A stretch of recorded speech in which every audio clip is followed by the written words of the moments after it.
ఇండస్ట్రీలో ఒకరి కోసం రాసుకున్న కథలు మరొకరి దగ్గరికి చేరటం కామన్. అలాంటి స్టోరీతో సూపర్ హిట్ అందుకుంటే ఫ్యాన్స్ కి ఆనందమే వేరు. అలా మహేష్ బాబు రిజెక్ట్ చేసిన స్టోరీ ఒకటి చరణ్ కి చేరింది. గ్రీన్ సిగ్నల్ ఇచ్చిన చెర్రీ సక్సెస్ అందుకున్నాడు. ఏంటా సినిమా?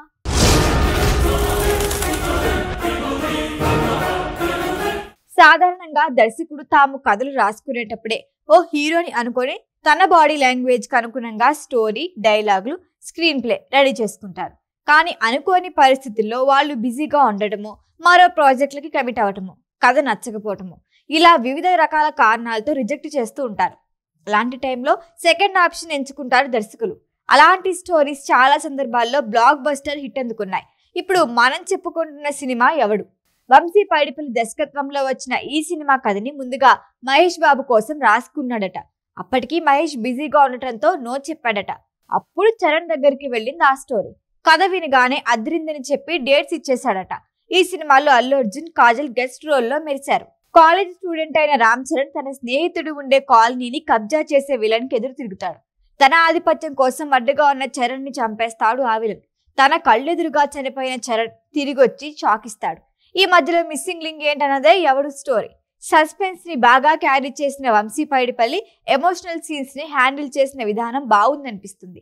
ఈ మూవీ అనుకునే టైంకి రిలీజ్ కాకుండా వాయిదా పట్టడంతో ఇందులో విషయం లేదనుకున్నారంతా. సేమ్ టైం మహేష్ బాబు సుకుమారన్ దర్శకత్వంలో వన్ నేనొక్కడినే మూవీతో వచ్చాడు. ఆ సినిమా ముందు ఎవడు తేలిపోతుందనే ప్రచారము జరిగింది. కానీ సీన్ రివర్స్ అయింది. మహేష్ వన్ మూవీ ఆశించిన స్థాయిలో సక్సెస్ అందుకోలేదు. ఎవడు సూపర్ హిట్ టాక్ సొంతం చేసుకుంది. ఆ తర్వాత వంశీ పైడిపల్లితో మహర్షి సినిమా చేసి హిట్ కొట్టాడు మహేష్ బాబు.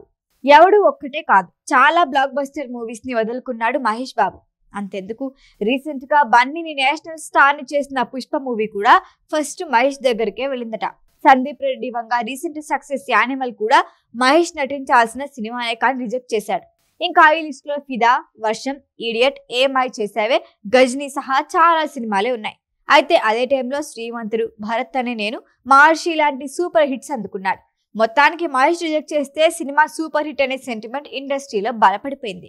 ప్రస్తుతం మహేష్ రాజమౌళి దర్శకత్వంలో మూవీ చేస్తున్నాడు. అటు రామ్ చరణ్ బుచ్చిబాబు దర్శకత్వంలో పెద్ది మూవీ చేస్తున్నాడు. రీసెంట్ గా పెద్ది నుంచి వచ్చిన టీజర్ సోషల్ మీడియాలో సునామీ సృష్టించింది. మెగా పవర్ స్టార్ నట విశ్వరూపం చూసేందుకు అభిమానులు వెయిట్ చేస్తున్నారు. ఈ వీడియో కనుక మీకు నచ్చినట్టయితే లైక్ చేయండి, షేర్ చేయండి, సబ్స్క్రైబ్ చేయండి. అలాగే పక్కనే ఉన్న బెల్ ఐకాన్ని క్లిక్ చేయండి.